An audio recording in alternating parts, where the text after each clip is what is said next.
Welcome back to our channel. Iran, Israel, America యుద్ధం. ఈ యుద్ధం కారణంగా ఇరాన్‌లో 174 ప్రాంతాల్లో ఇజ్రాయెల్, అమెరికా కలిపి దాడులు చేస్తే 1260 మంది చనిపోయారు.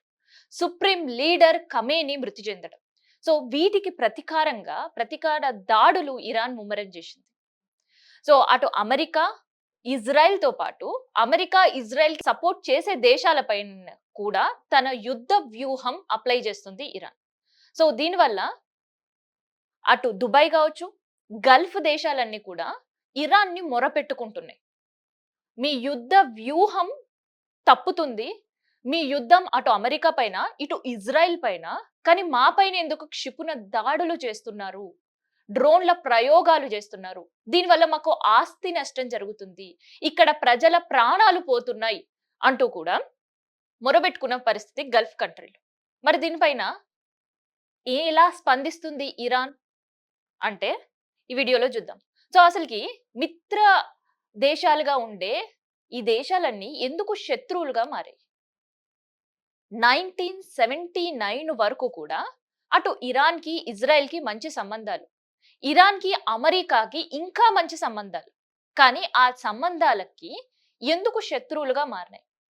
ఇంకా చెప్పాలంటే 1948లో ఇజ్రాయిల్ ఇదొక ప్రత్యేక దేశం, ఇదొక ఇస్లామిక్ దేశం అని తనని తాను ప్రకటించుకున్నప్పుడు, అవును ఇదొక ఇస్లామిక్ దేశం అని మేము ఆ దేశానికి మద్దతు తెలుపుతున్నాము అంటూ మొదటిగా స్పందించిన దేశం ఏదైనా ఉంది అంటే అది ఇరానే. కానీ ఇప్పుడు ఇరాన్, ఇజ్రాయెల్ బద్ధ శత్రువులుగా మారాయి. దానికి కారణం అమెరికానే. 1979 కంటే ముందు మొహమ్మద్ షా అనే ఒక రాజు పరిపాలన ఇరాన్‌లో జరిగేది. ఆ ఇరాన్ రాజు పరిపాలనలో ఇస్లాంకి సంబంధించిన మతాన్ని గౌరవించట్లేదు, నిబంధనలు పాటించట్లేదు.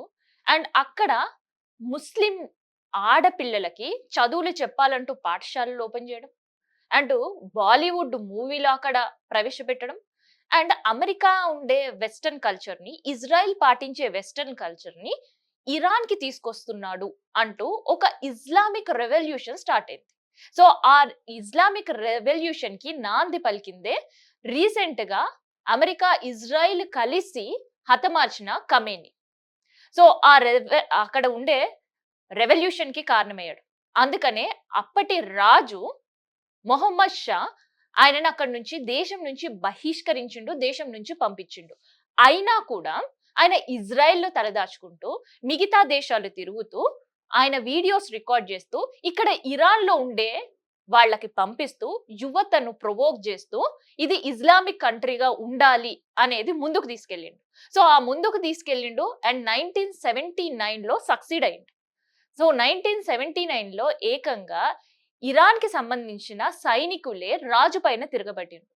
రాజు ఏం చెప్పినా ప్రజలు వినే పరిస్థితులు లేరు. సో నిబంధనలకు విరుద్ధంగా వ్యవహరించే శైలి రెవల్యూషన్ మొదలైంది. ఇంకా అది తట్టుకోలేక అండ్ అక్కడ ఉండే పరిస్థితుల మధ్య ప్రాణాలు పోతాయన్న ఒక భయంతో మొహమ్మద్ షా 1979లో ఇరాన్ని వదిలి పారిపోయిన పరిస్థితి. ఆ తర్వాత దేశ బహిష్కరణకు గురైన ఖమేనీ మళ్ళీ దేశంలో అడుగుపెట్టాడు. ఇదొక ఇస్లాం దేశం అని ప్రకటించాడు. పాలన ప్రారంభించాడు. అయితే ఈ సమయంలోనే అమెరికన్ కాన్సులేట్ ఆధీనం చేసుకున్నాడు. 444 మంది అమెరికన్ సివిలైన్‌ని ఆధీనంలోకి తీసుకున్నాడు. మళ్ళీ అమెరికాకి పంపించలేదు. వాళ్ళను బందీగా మార్చాడు. దీనికి కారణం ఏంటి అంటే అమెరికా ఇజ్రాయెల్‌తో చేతులు కలిపి తనని ఇరాన్ నుంచి బయటికి వెళ్ళగొట్టడాన్ని ఆ రాజుకి మద్దతు నిలిచింది అని. సో అదే కారణంగా అమెరికన్ సివిలియన్‌లను బయటికి పంపించకుండా ఆపిండు. సో అప్పటినుంచి ఇరాన్ పై అమెరికా ప్రతిఘటించాలి అని ఆలోచిస్తుంది. అండ్ ఖమేనీని ఎప్పుడు ఎలా హతమార్చాలని ప్లాన్ వేస్తూనే ఉంది. సో ఎట్టకేలకు ఒక యుద్ధం అనే పేరు మీద ఖమేనీని హతమార్చింది. అయితే గతంలో ఇజ్రాయెల్, ఇరాన్‌కి సంబంధించిన యుద్ధం జరిగినప్పుడు కూడా దాదాపు 8 సంవత్సరాలు గడిచింది. ఆ సుదీర్ఘ యుద్ధం తర్వాత యుద్ధం ఆగిన ఇద్దరి మధ్య మాత్రం శత్రుత్వం ఇంకా తగ్గలేదు. సో అదే అదునుగా తీసుకొని అమెరికా, ట్రంప్ ఇప్పుడు న్యూక్లియర్ వెపన్స్ ని ముందుకు తీసుకొని వచ్చాడు. న్యూక్లియర్ వెపన్స్ చేస్తుందని ఒక ఆరోపణని నిజమని నిరూపించాడు. మత ఛాందస్వ దేశాన్ని న్యూక్లియర్ వెపన్స్ గనక తయారు చేస్తే చాలా మిగతా దేశాలకు కూడా ఇదొక డేంజరస్ అని ఒక నెపం. అంతేకాదు, ఇజ్రాయిల్ పైనే టార్గెట్ గా ఇరాన్ ఈ వెపన్స్ తయారు చేస్తుంది అని ఇజ్రాయెల్ ని ప్రొవోక్ చేసిండ్రు. యుద్ధానికి సిద్ధం అనే ప్రకటన చేసిండ్రు. సో ఇట్లాంటి పరిస్థితుల్లో ఇరాన్ లో ఏదైతే ఇప్పుడు అమెరికా ఆరోపిస్తుందిగా నాతంజ్ అనే ప్రాంతంలో నిజంగానే ఇరాన్ యురేనియం సంబంధించిన నిలువలు ఉంచుకుంది. నాతంజ్ లో యురేనియం నిలువలు ఉంచుకుంది కేవలం అక్కడ సివిలైన్ కి, అంటే అక్కడ ఉండే ప్రజలకి అండ్ ఔషధాలకి అండ్ కంపెనీల పర్పస్ మాత్రమే ఉపయోగించుకోవడానికి. మేము న్యూక్లియర్ వెపన్స్ చేయట్లేదు అని. సో దీనికి సంబంధించి న్యూక్లియర్ వెపన్స్ వీళ్ళు తయారు చేస్తున్నారా లేదా అని తెలుసుకోవడానికి అమెరికన్ కన్సులేట్స్ అండ్ దాంతో పాటు ఇంటర్నేషనల్ అటామిక్ ఏజెన్సీకి సంబంధించిన వారు అక్కడ చెక్ చేశారు. సో యురేనియం నిలువలు ఉన్న విషయం వాస్తవమే, కానీ వెపన్స్ తయారీకి సంబంధించిన ఎటువంటివి కూడా ఆధారాలు లేవు. అయినా కూడా అమెరికా ఆ యురేనియం నిలువలు ఉంచుకోవడం కూడా ఇంటర్నేషనల్ అటామిక్ ఎనర్జీ ఏజెన్సీ పెట్టిన నిబంధనలకు విరుద్ధంగా ఉంచుకుంది అని. కానీ దేశ ప్రజల అవసరాల కోసం, దేశం కోసం యురేనియం నిలువలు ఉంచుకోవచ్చు, కానీ వెపన్స్ మాత్రం మేము తయారు చేయము అనేది ఎన్పిటి పైన సంతకం చేసింది ఇరాన్ ఒకప్పుడు. సో అదే అదునుగా తీసుకొని మీరు న్యూక్లియర్ కి సంబంధించిన ఎటువంటి వెపన్స్ తయారు చేయొద్దు అంటూ ప్రొవోక్ చేసినప్పుడు, సో దీన్ని అదునుగా తీసుకున్న ఇరాన్ ఒక ఛాలెంజింగ్ గా తీసుకుంది. ప్రపంచ దేశాలన్నీ కూడా న్యూక్లియర్ వెపన్స్ చేసుకొని వాళ్ళ దగ్గర పెట్టుకున్నప్పుడు మేమెందుకు పెట్టుకోవద్దు, మా దగ్గర ఎందుకు టెక్నాలజీ లేదు అంటూ అమెరికాకు సవాల్ విసరడంతో పాటు ఖచ్చితంగా మేము న్యూక్లియర్ వెపన్స్ తయారీ ప్రారంభిస్తామని ప్రకటించింది. న్యూక్లియర్ వెపన్స్ తయారు చేయడం ప్రారంభించింది. సో అణు ఒప్పందాలకు సంబంధించిన రూల్స్ బ్రేక్ చేశారు ఇరాన్ అంటూ ప్రపంచ దేశాలకి చెప్పే ప్రయత్నం చేసింది అమెరికా. అంతే కాదు, ఇజ్రాయిల్ ని కూడా రెచ్చగొట్టింది.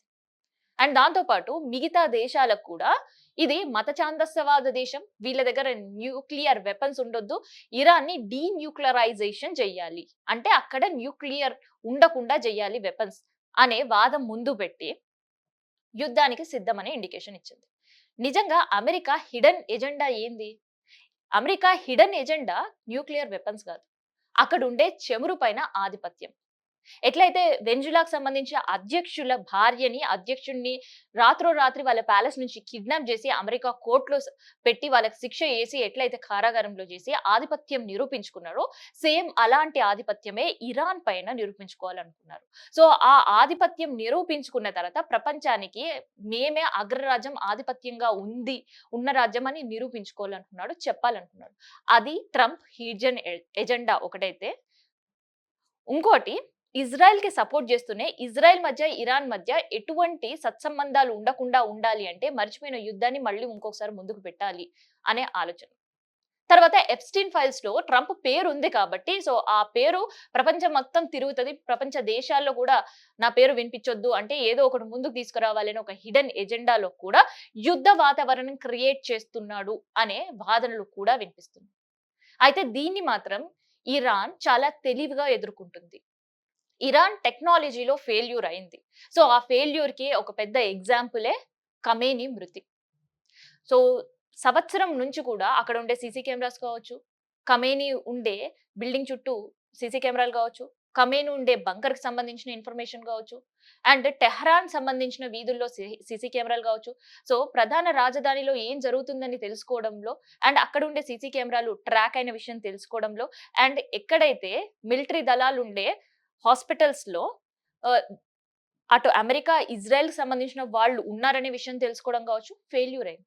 సో అందుకనే ఖమేనీని పోగొట్టుకుంది. అందుకనే దాడులు చేయాలని నిర్ణయించుకుంది అండ్ ఈ యుద్ధం కొనసాగుతుంది అని చెప్పింది. సో కొనసాగుతుంది అని చెప్పిన తర్వాత కూడా అటు అమెరికా, ఇజ్రాయెల్ వెనక్కి తగ్గకపోవడా మిగతా దేశాలు కూడా అటు ఇజ్రాయెల్ అండ్ దాంతో పాటు అమెరికాని సపోర్ట్ చేస్తూ సౌదీ అరేబియా దేశాలు కావచ్చు, యూరప్ సంబంధించిన దేశాలు కూడా వీళ్ళకే యాడ్ ఆన్ అయ్యాయి. సో ఇప్పుడు కేవలం ఇరాన్ ఒంటరిపోరు మాత్రమే అంటున్న సందర్భంలో, సో మిలీషియన్ గ్రూపులు, సో ఇరాన్ ఏర్పడిన తర్వాత నుంచి తన ప్రొటెక్షన్ కి మిలీషియన్ గ్రూపులను ఏర్పాటు చేసుకుంది. సో ఈ మిలీషియన్ గ్రూపులు ఇరాన్ కి సపోర్ట్ గా యుద్ధ భూమిలో ప్రాక్సీ వార్ చేస్తుంది. సో ఈ మిలీషియన్ గ్రూప్లకు సంబంధించిన దళాలు గావచ్చు, వాళ్ళుంటున్న స్థలాలు గావచ్చు, అటు అమెరికా, ఇజ్రాయెల్‌కి ఒక తలనొప్పిగా మారాయి. సో, వీళ్ళన్నీ చేసే ఒక ప్రాక్సీ వార్ గావచ్చు, చిన్న చిన్న మిసైల్స్ పంపించడం గావచ్చు, ఇవన్నీ హెటిక్‌గా మారాయి. అయితే ఇజ్రాయెల్ ఇక్కడ అవలంబిస్తున్న యుద్ధ యుద్ధానికి సంబంధించిన వ్యవహారం చాలా డిఫరెంట్‌గా కనిపిస్తుంది. సో, అమెరికా పైన వాళ్ళు వాళ్ళ ఆస్తి నష్టం చేయాలని చూస్తున్నారు తప్ప, ప్రజలకు నష్టం చేయాలని చూడట్లేదు. అండ్ మిలిటరీ దళాలకు సంబంధించిన క్యాంపులపైన దాడులు చేస్తున్నారు. అండ్ దాంతో పాటు యుద్ధ సంబంధించిన సామాగ్రి నిల్వలుండే స్థానాలపైన దాడులు నిర్వహిస్తున్నారు. అండ్ ఇక్కడ చమురుకు సంబంధించిన ట్యాంకర్ల పైన మిగతా దేశాలపైన ఎక్కడైతే మిత్ర దేశాలున్నాయో, అమెరికాకు సంబంధించి వాటిపైన గూడా క్షిపణులు ప్రయోగిస్తున్నారు. సో, ఇట్లా ఇరాన్ యుద్ధంలో ముందుకు పోతుంది. కానీ అటు రీసెంట్‌గా అంటే నిన్నే అమెరికా దీన్ని ప్రతిఘటిస్తూ సో, ఇరాన్‌కి ఇంకా బలం లేదు. సో, వాళ్ళు ప్రయోగించే క్షిపణులన్నీ కూడా పెద్దగా మా పైన ప్రభావం చూపట్లేదు. మా దగ్గర ఆస్తి నష్టం, ప్రాణ నష్టం జరగట్లేదు అంటూ చెప్పడంతో పాటు ఇజ్రాయెల్ తన గగనతలాన్ని కూడా ఓపెన్ చేసింది. సో, ఇజ్రాయెల్ నుంచి బయటికి వెళ్ళడానికి కాకుండా ఎవరైతే బయట యుద్ధం జరుగుతున్న దేశాల్లో చిక్కుకున్న ఇజ్రాయెల్ వాసులుంటారో వాళ్ళ కోసం గగనతలం ఓపెన్ చేసింది. గంటకొక విమానంలో దాదాపు 5,000 మందిని వెనక్కి తీసుకొచ్చే ప్రయత్నం చేసింది. మరి ఇంత జరుగుతుంటే ఇరాన్ ఏం చేస్తుంది? అంటే ఇరాన్ ఇంకా యుద్ధంలో ముందుకు పోతాం అని ప్రకటిస్తూనే ప్రతీకార చర్యలు ముమ్మరం చేసింది. యుద్ధం ఆగదు.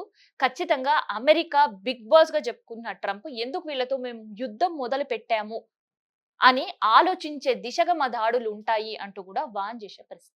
సో, ఈ సిట్యుయేషన్స్ చూస్తుంటే ఎక్కడ ఈ యుద్ధం ఆగే పరిస్థితి కనిపించట్లేదు. సో, కేవలం 3 వారాలు, 4 వారాలు యుద్ధం కంటిన్యూ అయితది అని ట్రంప్ ప్రకటనలు చేస్తున్నా కూడా ఇరాన్ దాన్ని ఇంకా ముందుకు తీసుకెళ్లే పరిస్థితులైతే కనిపిస్తున్నాయి. ఎందుకంటే ముందు నుంచి కూడా ఇరాన్ మిత్రపక్షం మిలీషియా గ్రూప్‌లని అంటే ఏదైతే టెర్రరిస్ట్ గ్రూపులని మనం ఇక్కడ పిలుచుకుంటామో అట్లే ఇరాన్ మిలీషియన్ గ్రూపులు. సో, ఆ మిలీషియన్ గ్రూపులకు సంబంధించిన ఆర్థిక వాళ్ళకి సహాయం చేయడం కావచ్చు, వెపన్స్ విషయంలో సహాయం చేయడం కావచ్చు, టెక్నాలజీ విషయంలో సపోర్ట్ చేస్తూ రావడం కావచ్చు, ఇవన్నీ కూడా మిలీషియన్ గ్రూపులు ఇవాళ ఇటు అమెరికా పైన కావచ్చు, ఇజ్రాయెల్ కావచ్చు అండ్ మిగతా దేశాలు ఎవరైతే European countries, Saudi Arabian support చేసే వాళ్ళందరి పైన కూడా ప్రతీకార చర్యలకు దిగుతుంది. సో, ఆ లిబ్రెన్‌లో నిన్న మిలీషియన్ గ్రూప్ హతమార్చాం అని ప్రకటిస్తున్న ఇరాన్ అది సబబు కాదు. మా మిలీషియన్ గ్రూప్‌లు చాలా సేఫ్ గానే ఉన్నాయని ప్రకటించే పరిస్థితి. సో, ఇట్లా ఒకరికొక యుద్ధం జరుగుతుంది. మిత్రులు కాస్త శత్రువులుగా మారాయి. ఇన్ జనరల్‌గా రాజకీయాల్లో చూసే పరిస్థితులుంటాయి. రాజకీయాల్లో ఎప్పుడు ఎవరు ఎవరికి అజాత శత్రువుగా మిగిలిపోరు. అజాతగా మిత్రువుగా కూడా ఉండరండి. సో, అలాంటి పరిస్థితులే ఇప్పుడు ఈ 3 దేశాల మధ్య కంటిన్యూ అవుతుంది. సో, ఒకరిది ఆధిపత్య పోరైతే ఇంకొక పక్క అస్తిత్వం పోరు. ఇంకొకరికి తమ అస్తిత్వం నిలుపుకోవాలనే పోరైతే ఈ 3 దేశాల మధ్య కంటిన్యూ అయ్యే పరిస్థితి కనిపిస్తుంది.